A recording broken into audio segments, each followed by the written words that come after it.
Hello, everybody, and welcome back to the Talking Ball podcast. I'm your host, Chase. This is episode number 16. 16 episodes in. We just got some more football today. NBA off season, I guess, is almost in full force. Got some trades going down here and there. Some players accepting and declining their options. And some college football. And then we'll wrap it up. So we'll start off with NFL football. Colts Titans was the Thursday night game. The Colts won 34-17.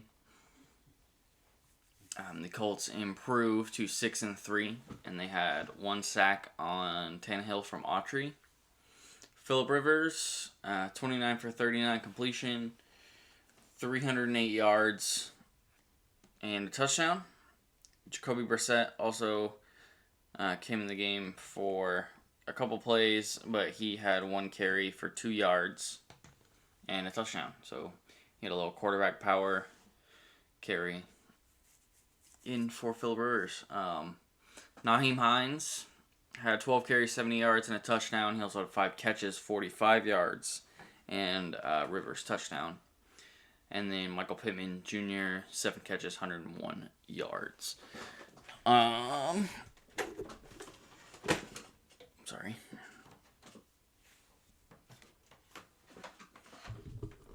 The Titans fall to 6-3. It's like the same record as the Colts right now. They also had one sack from Jones. And then Tannehill, he played meh. 15 for 27, 147 yards, and a touchdown. Derrick Henry played all right. He didn't score the ball, but he had 19 carries for 103 yards. And Jonnu Smith actually had a 1-yard rushing touchdown carry. Corey Davis, 5 catches, 67 yards, and Foreman had 1 catch, 5 yards, and a touchdown. I want to save this one for last just because it was the last game on Sunday. I guess the second to last game before Mondays. But I just couldn't. Patriots-Ravens. Finally, we won. Patriots beat the Ravens 23-17. Ravens had multiple chances to come back and win the game, but Patriot defense stood up strong. Cam Newton, 13 for 17, 118 yards, 1 touchdown, 11 carries, 21 yards, and a touchdown. Jacoby Myers also threw a 24-yard touchdown in this game. I didn't know this, except when I was watching the game. Jacoby Myers was a quarterback in high school, so that's pretty cool. We have another little receiver who can throw the ball as well, like Julian Edelman. Damian Harris had a good game, 22 carries, 121 yards. And then Burkhead also had a good game. He had 6 carries, 31 yards. And then he had 4 catches, 35 yards, and 2 touchdowns. 1 from Newton, 1 from Myers. And then Jacoby Myers had 5 catches, 59 yards, leading receivers. The Patriots, I just got right into it, huh? They improved to 4-5. J.C. Jackson had an interception. That's won 5 games straight. So that's pretty good for him. And they also had 2 sacks. 1 from Uchi and 1 from Simon. Cam Newton, blah, blah, blah. So I kind of skipped out all that. But the Ravens fall to 6-3. They had 1 sack from Judon. Lamar Jackson played pretty well, 24 for 34, 249 yards, 2 touchdowns, and an interception. He also had 11 rushes for 56 yards. Gus Edwards had 7 carries for 42 yards. And then Willie Snead had 5 catches, 64 yards, and both of Lamar's touchdowns. Good win there for the Patriots, finally getting back on track, winning a game. I know we won last week, but against the Ravens. We beat the Jets, so barely. So this one's a pretty good win for the Patriots. We're going to move on, though, to a pretty boring game, so this one's not going to take too long. Texans-Browns, the final score was Texans 7, Browns 10. So, the Texans fall to 2-7. They had one sack from Lugitt. Deshaun Watson, 20 for 30, 163 yards, a touchdown. David Johnson's still out with a concussion, I believe. He had 14 carries for 54 yards. Randall Cobb had 3 catches, 41 yards. And Pharaoh Brown had 2 catches, 21 yards, and a touchdown. The Browns improved to 6-3. So they're 3 games above 500, which is good. They had 2 sacks, one from Richardson, and then a half each from Garrett and Ogunjobi. Baker Mayfield, 12 for 20, 132 yards. It was really the ground game for the Browns with Nick Chubb, 19 carries, 126 yards, and a touchdown. And then Kareem Hunt, 19 carries, 104 yards. So they each almost got more rushing attempts than Baker did passing attempts. One less for each of them. Higgins, 3 catches, 48 yards. Jarvis Landry, 3 catches, 29 yards. Pretty boring game. It was 7-10. So, yeah. Now we have Washington and the Lions. Washington loses 27-30. They almost...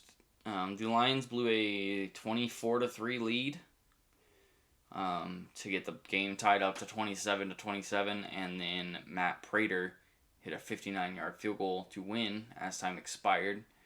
So Lions almost choked it, but they didn't. Washington falls to 2-7.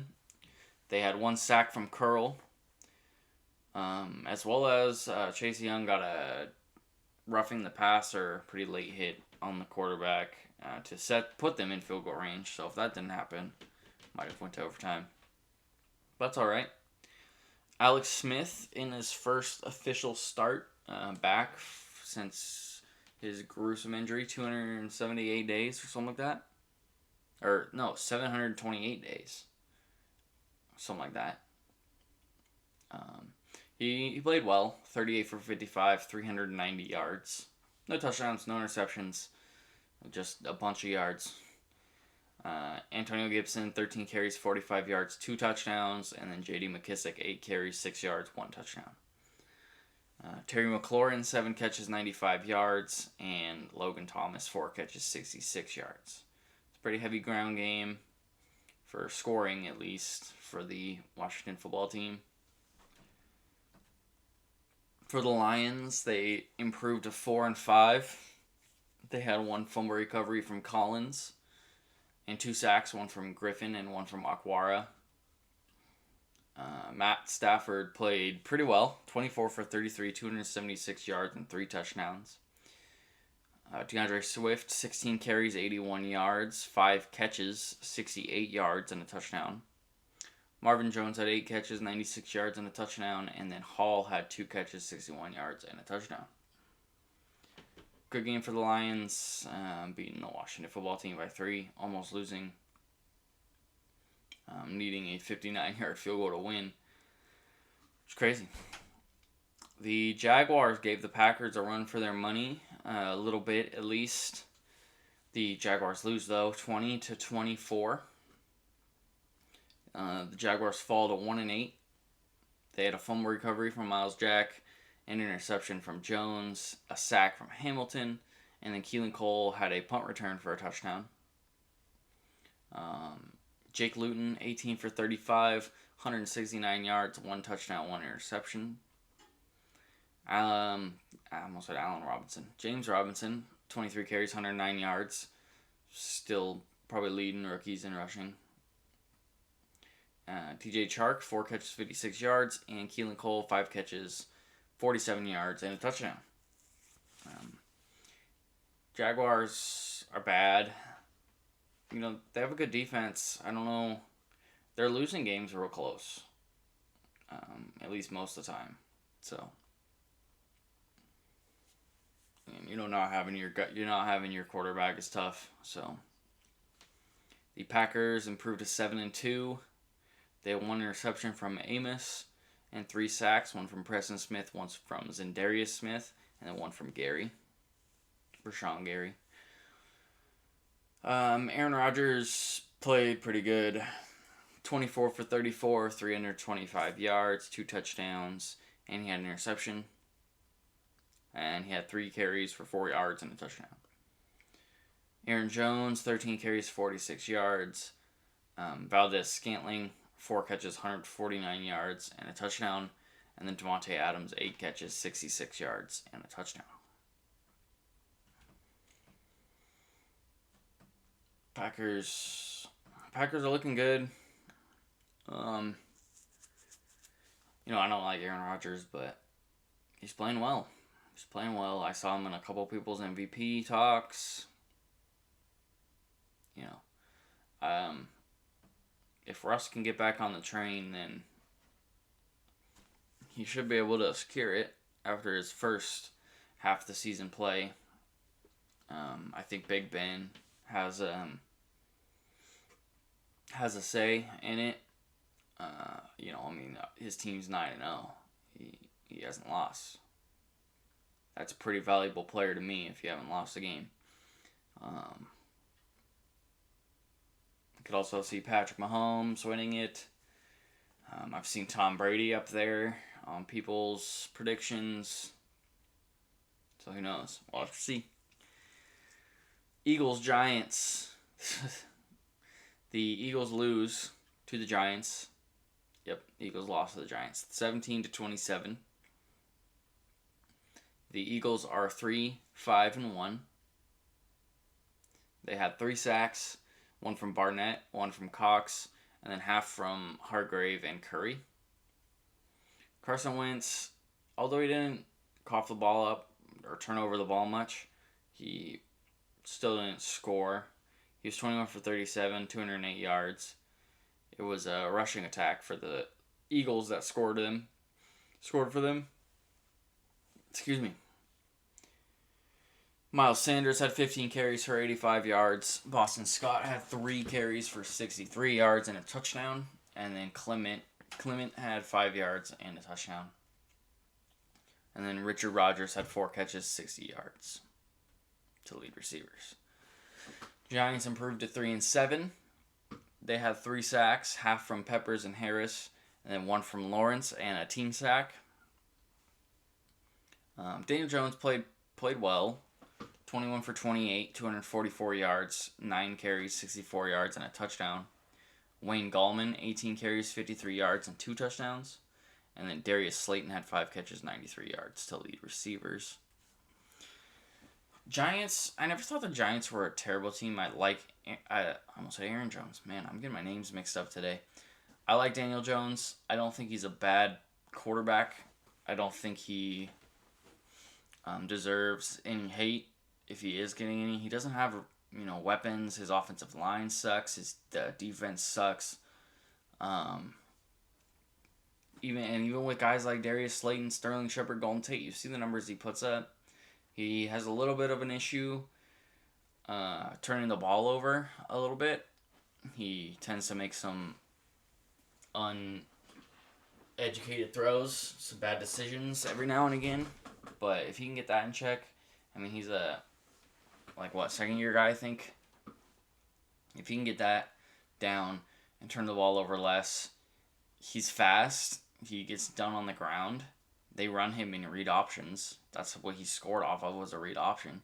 So he can run. He can throw. You get him maybe a more dangerous target. I think Darius Slayton's going to be good next season when Saquon comes back. Get some better defense in this draft. Get some better O-line in this draft. I know you guys just drafted Andrew Thomas, who isn't doing great, but he will get better for sure. Excuse me. But I don't think the Giants are terrible. I think they're way better than the Jets and the Jaguars. They're they got to be better than the Eagles, right? They just beat them by 10. Sorry, Eagles fans. Anyways, moving on to Bucks Panthers. The Bucks won 46-23. They won by 23. Pretty big game. Pretty big margin there. Ow. The Bucks improved to 7-3. They had one interception from Jason Pierre-Paul. Got an interception. And 3 sacks. One from Barrett, one from Jason Pierre-Paul, and one from Watson. Tom Brady played pretty well. 28 for 39, 341 yards, 3 touchdowns, and then 2 carries, 2 yards, 1 touchdown. Pretty sure a quarterback sneaks a score and a quarterback sneak to convert a 3rd and 1. Is what I saw him run 2 times. What with? Ronald Jones, 23 carries, 192 yards, and a touchdown, including a 98-yard touchdown run. I will show that up on the green screen either right now when I'm saying it or before I started talking about it. I tend to do that. The clips are so long that it takes up how long I've been talking about each game. So by the time I get to talking about the clip, it's already gone. But yeah, that's the longest in franchise history and the 4th 98-yard run of all time. I can't remember who, but I'm pretty sure the graphic said it was the 4th 98-yard run of all time. Pretty cool. It was a great run as well. Chris Godwin had 6 catches, 92 yards. Mike Evans had 6 catches, 77 yards, and a touchdown. And then Gronk and Brate, the 2 tight ends, had a touchdown each. Panthers, they struggled. Struggled to move the ball. It was a lot of punting, a lot of, they didn't have many turnovers. They just had the 1 interception, but they just couldn't move the ball. They couldn't score the ball. They fell to 3-7, which they started off pretty good. I thought, did they start off 3-0? Man, if they started off 3-0 and now they're 3-7, that's gonna be sad. Because I didn't think, I think Teddy Bridgewater's a good quarterback. He has a lot of injury stuff because he got injured in this one at the end, and PJ Walker had to come in. I'm not really gonna talk about it. He only threw the ball a couple times. Okay, no, they did not start 3-0. They started 0-2, and then they started 3-2. Started 0-2, won 3 games, were 3-2, and now they're 3-7. So they've lost 5 in a row, which sucks. But at least it wasn't 7 in a row. It was 2, and then they won 3, and then they had lost 5. They had 1 fumble recovery from Trey Boston, and then 1 sack from Obata. Bridgewater, 18 for 24, 136 yards, 2 touchdowns, 1 interception, 3 carries, 16 yards, and a touchdown. I think it was a shoulder? I can't remember why he came out at the end. It was really near the end when PJ Walker came in. And he didn't really do much. He ran a couple times, I think, and he completed a few passes. No interceptions, no touchdowns, nothing crazy. Mike Davis, they had no ground game. The Panthers had no ground game. They scored 1 with Bridgewater on the ground, but Mike Davis had 7 carries for 32 yards to lead rushers. I'm pretty sure Teddy's 16 yards was the second. So, no ground game for the Panthers. Their offensive line got demolished by this Bucs defense, which they're a good defense. Guys like Devin White, Shaq Barrett, Jason Pierre-Paul. Wow, I'm forgetting somebody. I guarantee it. On that D-line. And Ndamukong Suh. There we go. They're good. They're a good defense. They're a good defense. Guys like Devontae David in the linebacker spot. Murphy Bunting. They're a good defense. DJ Moore, 4 catches, 96 yards, touchdown, and Thompson had 1 catch for 7 yards and a touchdown. So the Panthers are struggling. That's 5 in a row. 5 L's in a row. And I think,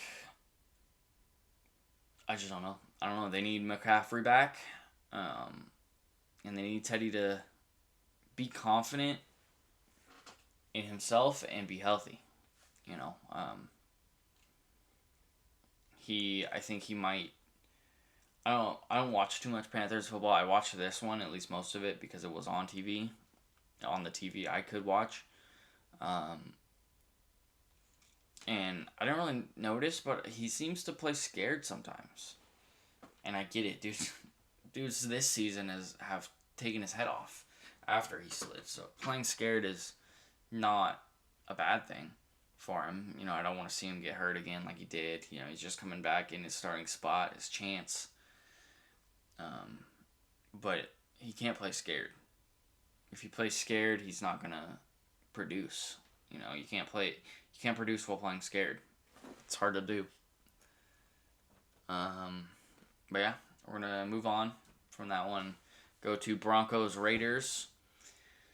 This was a very bad game for the Broncos. They lost 37-12. As they excuse me. Wow. As they fall to 3-6. They had no takeaways, no sacks, nothing like that. Drew Lock, pretty bad. You know, I'm not going to sugarcoat anything. It was bad.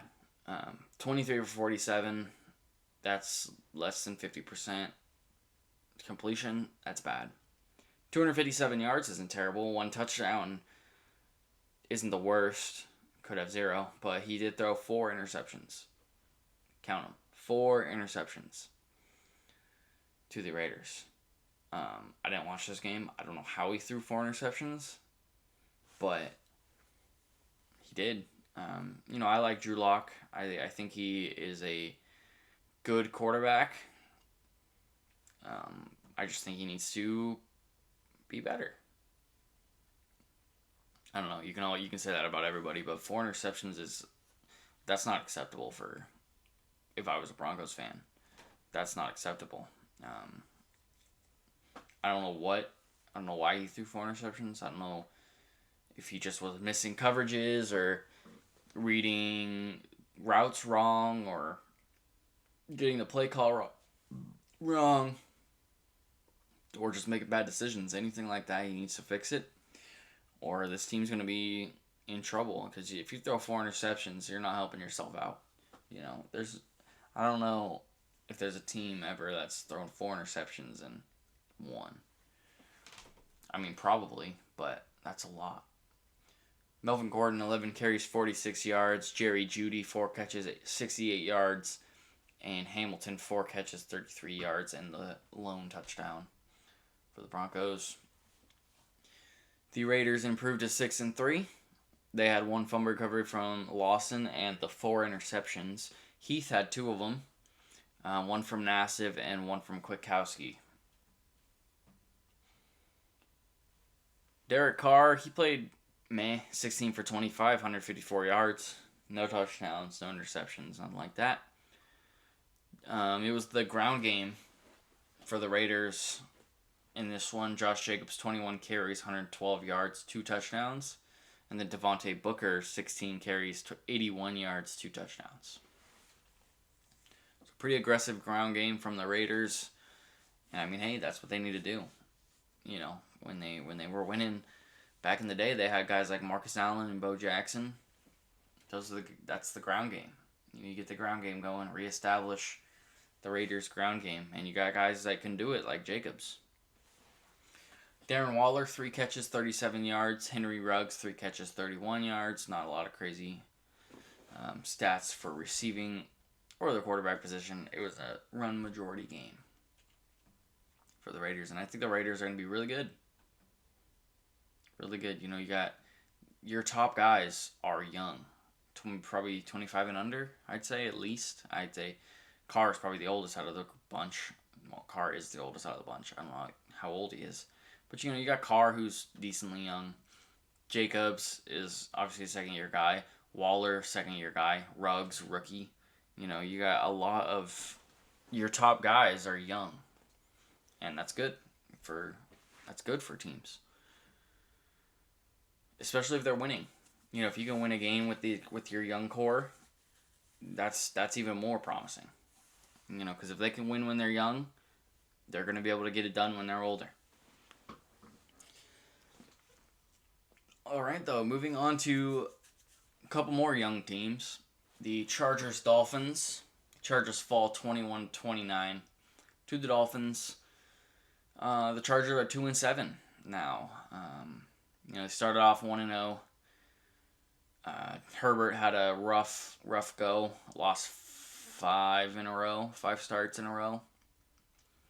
Then he won one. And then he's lost the last 2, I think. So, tough start to his career. He's been putting up great numbers. I think he is second in rookie passing numbers behind Joe Burrow. But, he's played well. Even though he can't get the win, get numbers in the win column. He was 20 for 32. This game he didn't play great. 187 yards, 2 touchdowns, 1 interception, 4 rushes, 10 yards, 1 touchdown. Balaj had 18 carries for 68 yards. And Keenan Allen, 3 catches, 39 yards, and a touchdown. And Hunter Henry, 4 catches, 30 yards, and a touchdown. The Dolphins are 6-3. The Dolphins, they don't lead the division. They're second in the division behind the Bills. And then the Patriots are third, which sucks. But that's okay. A lot of season left. We're only halfway through. Dolphins 6-3, 1 interception from Xavier Howard and 2 sacks, 1 from Ogba and 1 from Needham.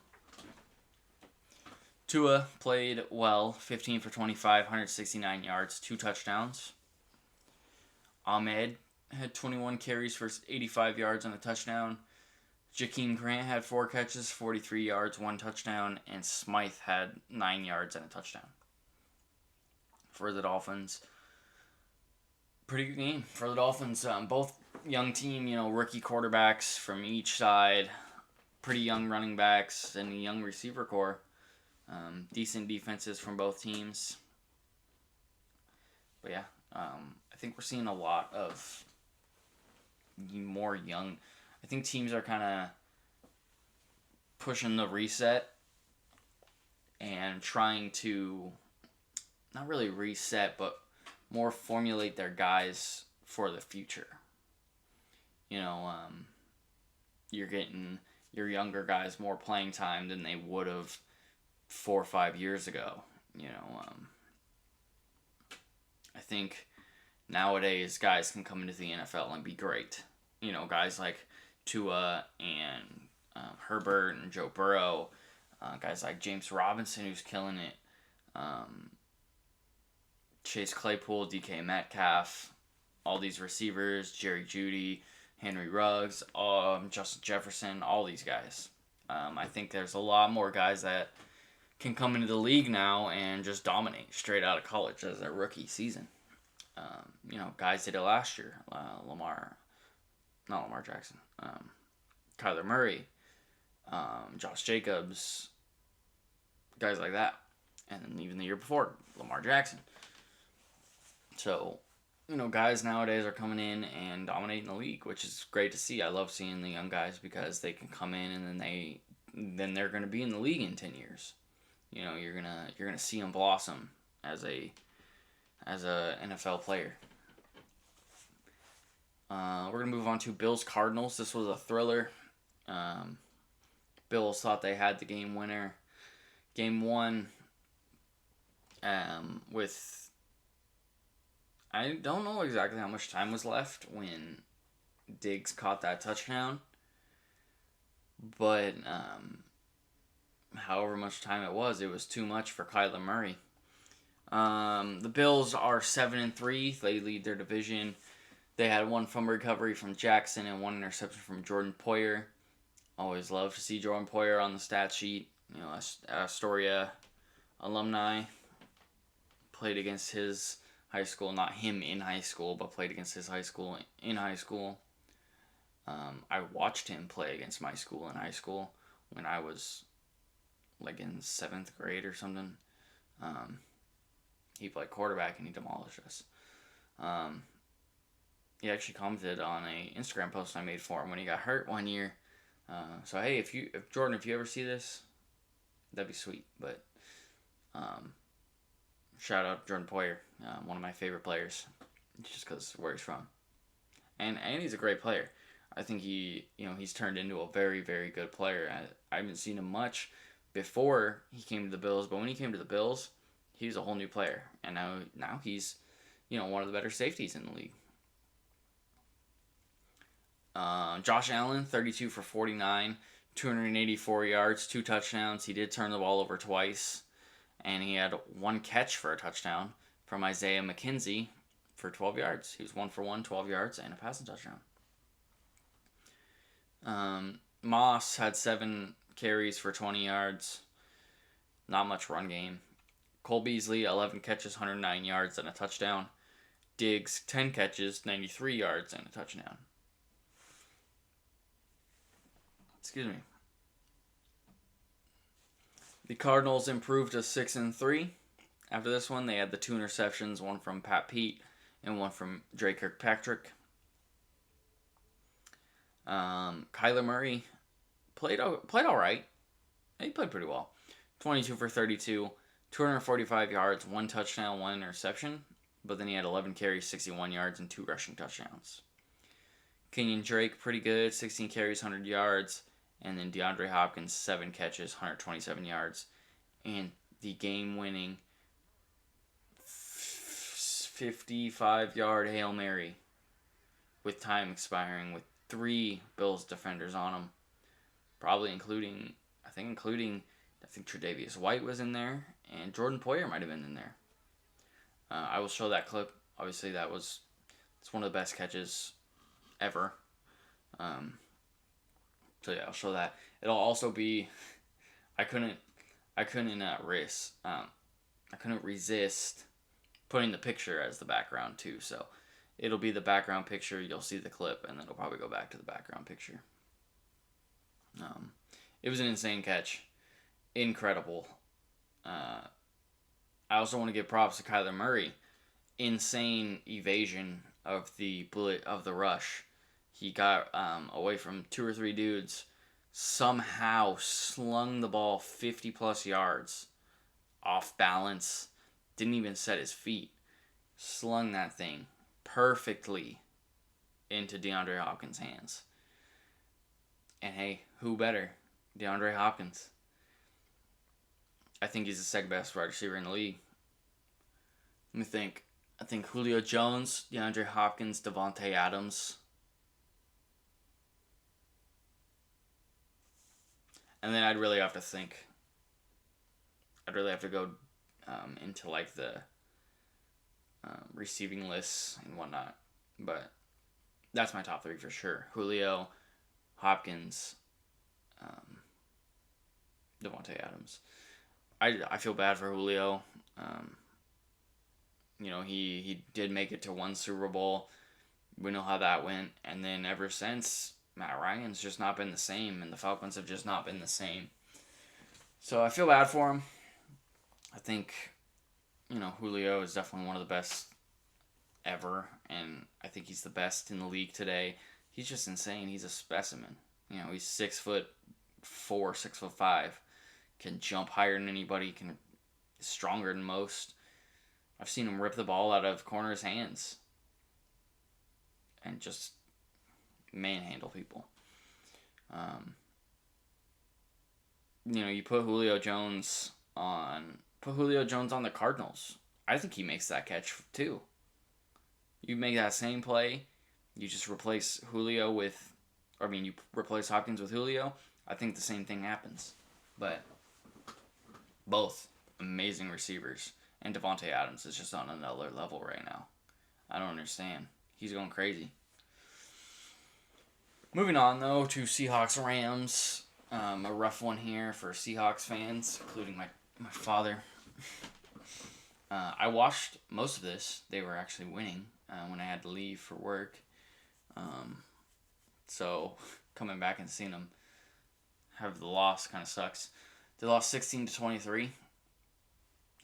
They improved to the Seahawks fall to 6-3. They had one fumble recovery from Reed off of Adams' strip sack, and they had 3 sacks, 2 from Adams and 1 from Ford. Jamal Adams has been getting a lot of hate recently, just being a blitzing safety and doesn't really know what he's doing in coverage and what else have you. I don't know. I think he's fine. I think he's one of the harder working safeties in the league, and he's one of the best. I don't know. We'll have to see how he goes moving forward, but as of right now, he's getting a lot of hate because he's been getting beaten coverage. And even though the Seahawks added him to their defense, they still have the worst defense in the league. Maybe not after this week, because they did okay. But they still have the worst defense in the league, even with Jamal Adams and Bobby Wagner and KJ Wright. They're still bad. So, who knows? I think Jamal Adams was definitely worth what they gave up. I don't think they gave up anything crazy for him. But I think he was worth it. I would have done the same thing. I think anybody would have done the same thing. You'd be stupid not to. Russell Wilson, rough game for him. He said that something along the lines of there's always, whenever you want to be great, there's going to be dark times, and you just got to get through them. He made a couple odd mistakes that I haven't seen Russ make in a long time. One of his interceptions, he could have took off and ran for 40 yards, maybe even a touchdown. He decided to throw it up in the corner of the end zone, and it got picked off. It was cross field, cross body, weird throw. I don't know. Seahawks are worrying me right now. Their defense has worried me all season, and now Russ is not playing well. Their ground game isn't working. Metcalf got locked up in that one. Not more or less locked up. He was targeted 8 times, and he only had 2 catches. But he didn't get targeted at all in the first half. So, I don't know what's up with the Seahawks right now. They're going to have to regroup and kind of see what's going on. But Russell Wilson did not play well. 22 for 37, 248 yards, 2 interceptions, and a fumble that he lost. He got sacked 6 times. It's just a rough game. Alex Collins had to fill in because Carlos Hyde and Chris Carson are both hurt. He had 11 carries, 43 yards, and a touchdown. Lockett had 5 catches, 66 yards, and Metcalf had 2 catches, 28 yards. Bad game all around from the Seahawks. I think their defense played better than their offense. They only held the Rams to 23 points, and the offense couldn't score more than 23. The Rams improved to 6-3. They had the fumble recovery from Floyd, and they had 2 interceptions, both from Williams. They had 6 sacks. Floyd had 3 of them. Lewis had 2, and Brockers had 1. Jared Goff played all right. No touchdowns, but he didn't turn the ball over. 27 for 37, 302 yards. Cam Akers, 10 carries, 38 yards. Henderson had 7 carries, 28 yards, and a touchdown. And Malcolm Brown had 6 carries, 33 yards, and 2 touchdowns. Josh Reynolds had 8 catches, 94 yards. Hope Josh Reynolds pans out and becomes a good receiver. I have his rookie card autograph, so. But yeah. Rough game for the Seahawks there, and the Rams improved that record. 49ers Saints. 49ers lose 13-27, and they fall to 4-6. They had 2 fumble recoveries though, both from Harris. Excuse me.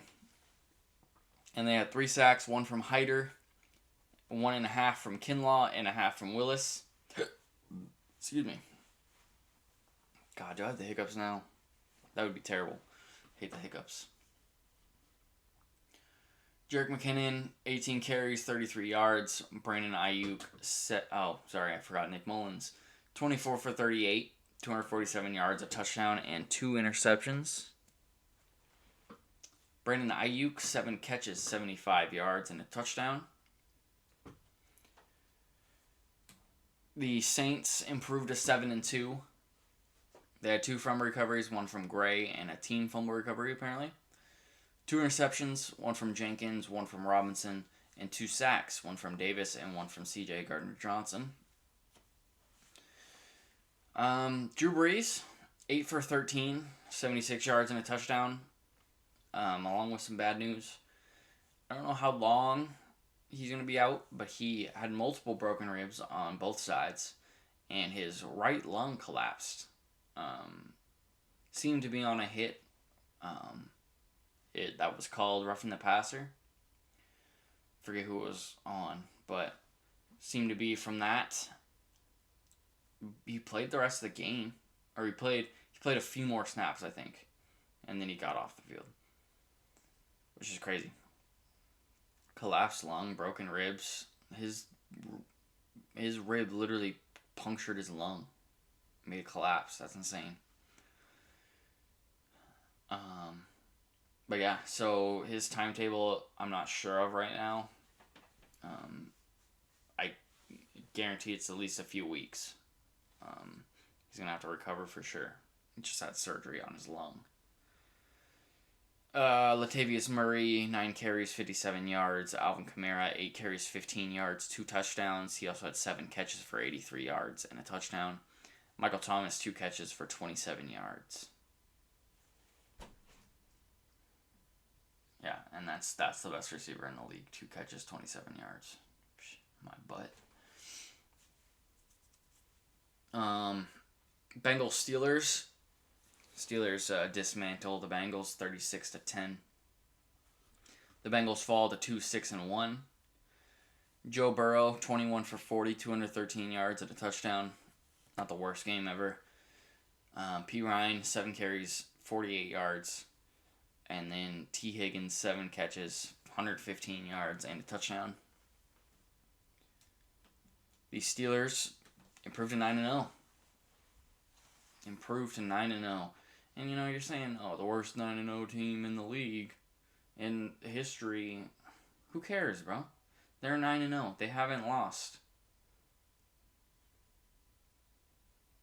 They haven't lost. The Chiefs have lost a game. The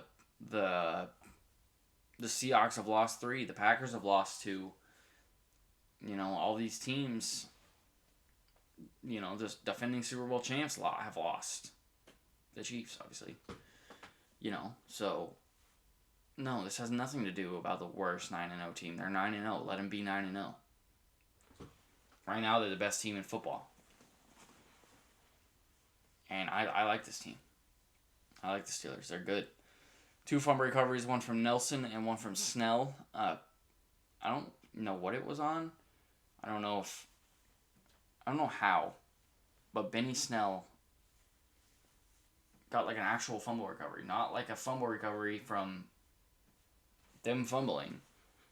Because it said the Bengals had 2 fumbles lost. And that Snell recovered one of them. And there was no other defender. So, I don't know.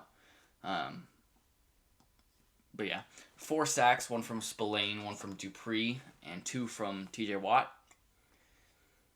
Ben Roethlisberger, 27 for 47, 333 yards, 4 touchdowns. Pretty good game there. Very good game there. James Conner, 13 carries, 36 yards. Nothing crazy. Deontay Johnson had 6 catches, 116 yards, a touchdown. Juju Smith-Schuster had 9 catches, 77 yards, and a touchdown. And Chase Claypool, 4 catches, 56 yards, and 2 touchdowns for him. The Vikings and Bears, Monday Night Football. Vikings win 19-13. Kirk Cousins gets his first win on Monday night. He was 0-9 going into the game. The worst record of all time. The next worst records were Joe Montana, actually, and Archie Manning, both 0-6 in their careers on Monday night. But Kirk Cousins won. He's 1-9 now. The Vikings are also 4-5. I believe they started the season 1-5. I believe. And now, obviously, they are 4-5. So they've won. Let's see. Yeah, they started 0-3. Then they won. Then they lost 2. So they started 1-5, and now they've won 3 in a row. So 4-5 for them. Good job for them getting it back on their feet. They had 1 fumble recovery from Metellus off a punt on a muffed punt. 1 interception from Harrison Smith and 2 sacks, 1 from Wanham and 1 from Wilson. Wanham and Wilson. Kirk Cousins, 25 for 36, 292 yards, 2 touchdowns and an interception. Dalvin Cook was basically shut down the whole game until the end. He had 30 carries, 96 yards. And then Justin Jefferson, 8 catches, 135 yards. And Adam Thielen, 4 catches, 43 yards, and 2 touchdowns. And going back to Cook, 96 yards on 30 carries isn't that great. That's only like 3.2 yards a carry. So, that's not good. But he ran the ball 30 times because they were just trying to chew the clock at the end of it. Bears fall to 5-5. They started off well. They've been the exact opposite of these last few teams I've been checking up on. They started off well. I believe they started 3-0. Yep, they started 3-0. They started 5-1, and they've lost their last 4. They started 5-1, lost their last 4.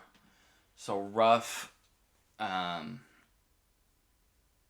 start to their season. Well, it was a good start. Rough middle of their season. Now it's just how you end. They're 5-5. They had 1 fumble recovery from Gibson, 1 interception from Khalil Mack, and 1 sack from Harrison Smith. Roquan Smith. Nick Foles was 15 for 26, 106 yards and an interception. He got hurt near the end of the game with like 20 seconds left, something like that. And Tyler Bray had to come in. Trubisky was hurt with a shoulder. Cordero Patterson had a 104-yard kick return touchdown. That's his 8th in his career, which is tied for most all time. It was cool. That was cool to see. Patterson also took a majority of the running responsibility because David Montgomery's out with a concussion. But he had 12 carries for 30 yards, and Allen Robinson had 6 catches for 43 yards. So not a lot going on for the Bears in that one. That's going to do it for football. It's going to do it for NFL football, that is. We have a good amount of NBA news. It's just going to be all quick stuff. I'm not going to get into too much of it. I'll get into a couple bigger things, but not too much. We got 12 minutes, 11 minutes left. Might go over a little bit, but we're going to talk about this a little bit. So we'll start with NBA. I haven't talked about NBA much in the past few podcasts just because there hasn't been much going on. But now it's time. It's happening. Draft is on Wednesday. Tomorrow. So it's happening. Things are happening. First thing isn't a thing, but the Thunder hired Mark. I don't know how to say his last name. Daignault as their next head coach. He was a G League coach for 5 seasons. I don't know much about him. Nobody really knows much about him, but he's their new head coach. Congrats, Mark. Here's a pretty big one. The Lakers got Dennis Schroeder for Danny Green. The Lakers acquired Dennis Schroeder from the Thunder for Danny Green and the 28th pick in the draft. This makes Schroeder a starter, possibly. I don't know if they're going to run him off the bench. He was always a great sixth man. I think he should have won sixth man of the year. I don't know if they're going to run Braun at point guard and then Schroeder off the bench. But right now it's probably looking like they're going to run Schroeder at point guard. That's going to be a good team. I think they got better. They got better. I think Schroeder is a better piece than Danny Green. For sure. Especially the way Danny Green played in the playoffs. Here's another pretty big one. Probably the biggest one so far. Chris Paul was traded to the Suns. Traded to the Suns for Kelly Oubre, Ricky Rubio, Ty Jerome, Jalen LeCue, and a 2022 first-round pick. So the Thunder are blowing it up. I'm not sure what they're going to do with like Danny Green, Kelly Oubre, Ricky Rubio, if they're just going to run with them. Or if they're going to trade them before the season starts. Later on. Obviously, you can't trade them yet. I think it's like 60 days. I don't know if they're going to trade him for young pieces. They're apparently going to trade Steven Adams next. So, we're going to be on the lookout for that. Chris Paul averaged 17.5 and 7 assists last season with the Thunder. Obviously, the graphic, the 0.2% chance to make the playoffs. They make the playoffs as like the 5 seed, make it to the second round. I think they lost in the first round. But good trade, honestly, for the Suns. Chris Paul, Devin Booker, DeAndre Ayton. They're not going to be playoffs. I think the Suns might make the playoffs this year. Completely possible. DeMar DeRozan accepted his $27.7 million player option. I didn't think he wouldn't. This makes it... The Lakers were interested in him. I guarantee they wouldn't have signed him for $27 million. But now this just makes it harder on them to try to trade for him. Because, you got AD's contract and LeBron's contract. How are you going to fit DeMar DeRozan's $27 million on there? So I don't think the Lakers are going to pursue him anymore. They might, but I don't think they will after he accepted that. Here's a small little trade. The Pistons traded Bruce Brown to the Nets for Dezan Musa and a second-round pick. Man trade there. Jeremy Grant declined his $9.3 million option, as most expected he would. He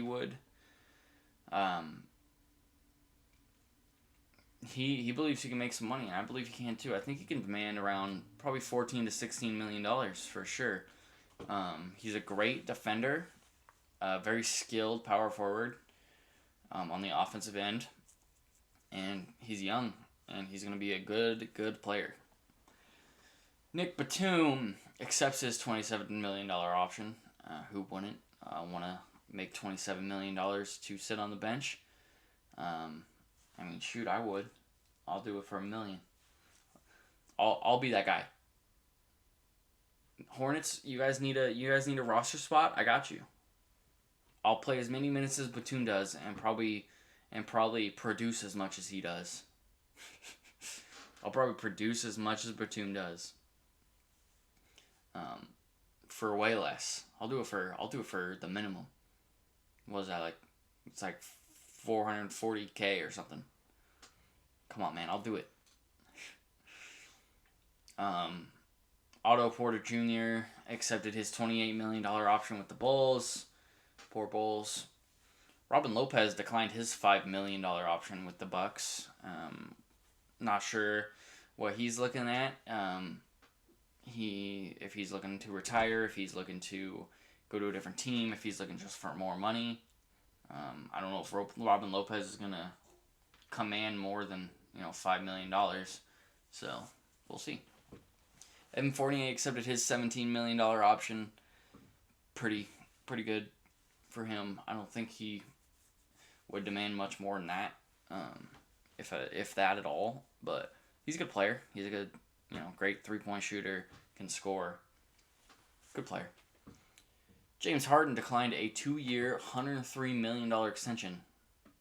That's the first $50 million salary ever in NBA history. He declined it. He wants to join. He's made it clear that he wants the Rockets to try to trade him to the Nets. He would also not mind joining the Sixers. But it's been clear that he wants the Rockets to trade him to the Nets. And the Rockets have made it clear that they're not going to trade him to the Nets unless it's for Kyrie Irving or Kevin Durant. Which, I mean, at that point, I know you kind of made this promise to Kyrie. Yeah, he'd be a part of this team, but if the Rockets are offering me James Harden for Kyrie Irving, I don't know why you want to take that. Have Spencer Dinwiddie run the point. Spencer Dinwiddie, James Harden, Kevin Durant, Jared Allen at center, and power forward. Can't remember. Nets. Who didn't go? No, it'd be DeAndre Jordan. Can't remember. Or it'd be that, or it'd be Kyrie Irving, Karis LeVert, KD, DeAndre Jordan, and power forward. So, it's whatever you think would be best. But hey, I think James Harden's one of the best players in the league. But if they can somehow get him on that team with Kyrie and KD, that's OP.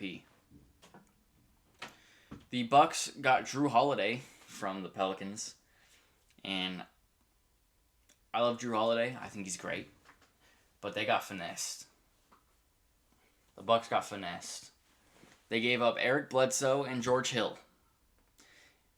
You put that up on the board. That's not that bad. Eric Bledsoe and Drew Holiday are kind of I'd say Drew Holiday is a better version of Eric Bledsoe. I said Eric Bledsoe was my top 10 point guards, my 10th best point guard. I think I had Drew Holiday up in like top 5 maybe shooting guards. Okay, maybe not top 5, but he was up there. Great defender, can score, good shooter. So for Eric Bledsoe and George Hill, I didn't think that was a bad trade. But then it came out that they gave up 3 first-round picks. 3 first-round picks. And 2 pick swaps.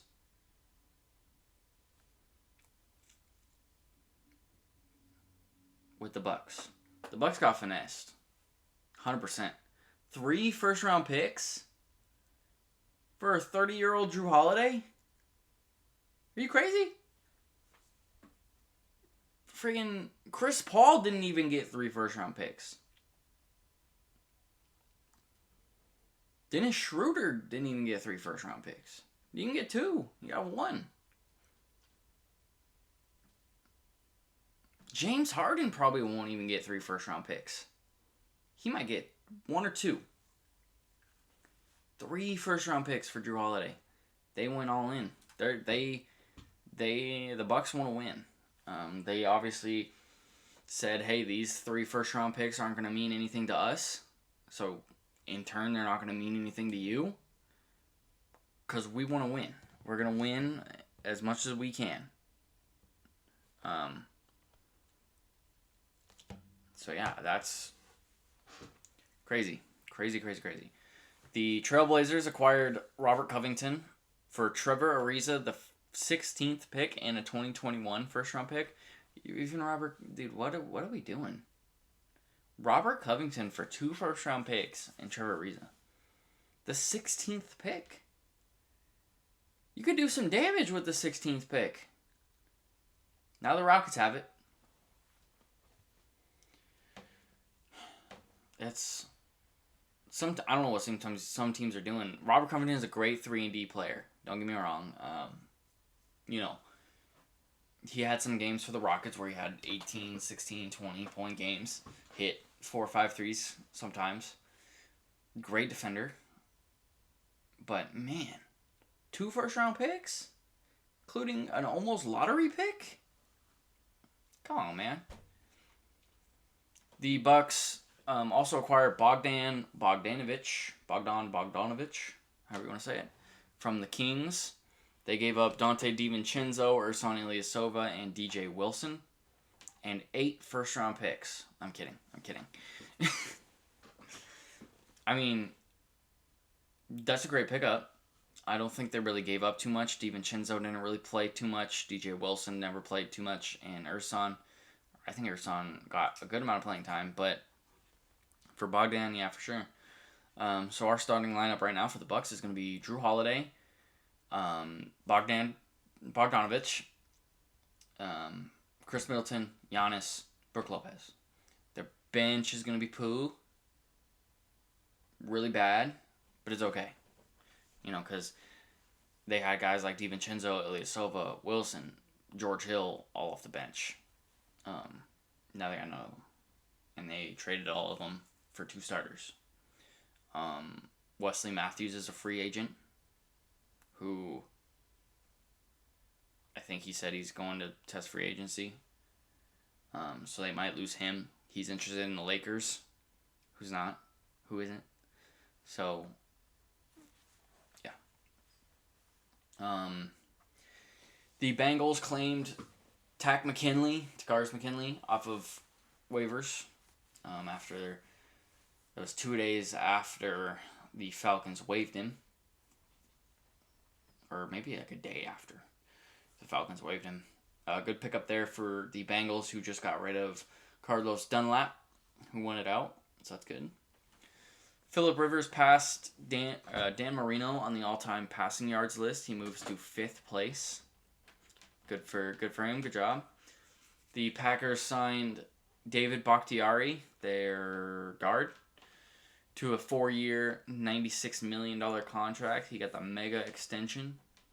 He's a great lineman. Great lineman has been protecting Rodgers for years. Now he's going to be protecting him for 4 more, at least. The Dolphins released Jordan Howard. He wasn't really putting up the production they'd want him to. You know, he was a great running back in Philly, and he just wasn't getting it. He had 28 carries on the season, only managing to put up 33 yards and 4 touchdowns on those 28 carries. And finally, the last piece of NFL news, that all charges were dropped on DeAndre Baker. If you guys don't remember, DeAndre Baker was accused with Quentin Dunbar, I believe it was Quentin Dunbar, for robbing people at gunpoint at a party. All charges have been dropped, and now the people accused Baker and Dunbar are being sued for extortion. So, it seems to me that it was some kind of bigger setup, that these guys saw NFL football players at their party, so they accused them of stealing and tried to get some money off of them, or just get him in trouble. Alright, well, that's all for news. We're going to move on to college football. We have the top 25, and then we have one more game I want to talk about because the quarterback went crazy. Number 2, Notre Dame beat Boston College 45-31. Ian Book was 20 for 27, 283 yards, 3 touchdowns, and a rushing touchdown. Number 6, Florida beat Arkansas 63-35. Kyle Trask went crazy, 23 for 29, 356 yards, 6 touchdowns. Number 7, Cincinnati beat East Carolina 55-17. Ritter was 24 for 31, 327 yards, 3 touchdowns, and a rushing touchdown. He continues to destroy. Number 9, Miami beats Virginia Tech 25-24. Close game. Number 10, Indiana beats Michigan State 24-0. Number 11, Oregon beat Washington State 43-29. Tyler Shuck. It's pronounced Shuck, not Shoe. So last week when I pronounced it Shoe, I was wrong. It's Shuck. I don't understand how Shough comes out to Shuck, but it does, apparently. 21 for 30, 312 yards, 4 touchdowns. Number 13, Wisconsin beat Michigan 49-11.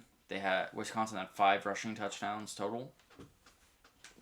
Number 16, Marshall beats Middle Tennessee 42-14. Wells, Marshall quarterback, was 25 for 37, 336 yards and 5 touchdowns. The only upset, I believe, was number 19, SMU falls to Tulsa 24-28. Number 20, USC beats Arizona 34-30. Number 22, Liberty beats West Carolina 58-14. Willis, Liberty quarterback, was 14 for 19, 306 yards, 3 touchdowns, and 2 rushing touchdowns. Number 23, Northwestern beats Purdue 27-20. And number 25, Louisiana beats South Alabama 38-10. And then the last game I want to talk about, it was an unranked game. North Carolina beats Wake Forest 59-53. And Sam Howell was 32 for 45, 550 yards, 6 touchdowns, and a rushing touchdown. 7 total touchdowns for Sam Howell in that one. Crazy game from him. But the background is going to be Kyle Trask was the NCAA Player of the Week for me. It was a much bigger game against a much better team.